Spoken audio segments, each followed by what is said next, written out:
This is video of cutaneous larva migrans, commonly known as hookworm, in the foot of an adult female who had recently walked on the beach in the tropics.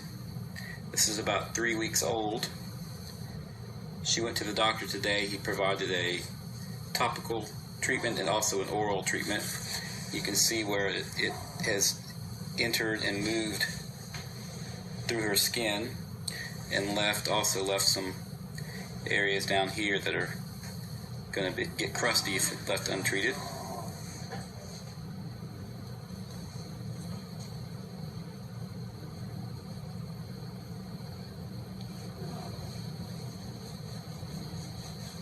Hookworms, and my scientific name is Ancylotuma dudellanae. The classification is Sacramenta, and they're basically parasites that have hooks in their mouth that helps them attach on.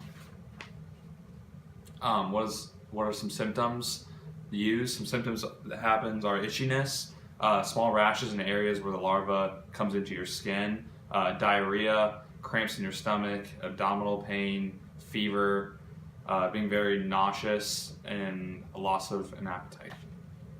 So the hookworms are diagnosed, provided with a stool sample, which examined under a microscope if the hookworm's eggs are present or not. How is it treated? So hookworms are a parasite, therefore medications will be prescribed. It's also important to improve nutrition and handle any possible complications. And iron supplements are also the hookworm transmission and life cycle. There are male and female species which sexually reproduce, and females can lay up to 30,000 eggs a day, and warm, moist conditions are ideal for eggs to hatch in. Hookworm eggs pass through the feces that hatch in the larva.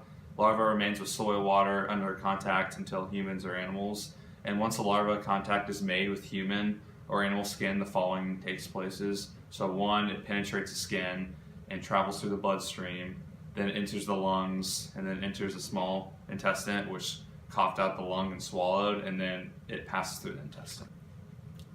Fortunately, hookworm infections don't really occur in the United States, so people in developing countries, especially in the tropics and subtropics, are those with poor sanitation are usually where it occurs most often. And 500 to 700 million people worldwide have been. So some things you can stay safe to avoid hookworms: protect your feet and wear shoes, should be a given. Wash your hands, clean and sanitize eating and drinking utensils, and properly cooked food, and drink safe water, and deworm and clean up after household pets. This has been Mitchell Street from Period 2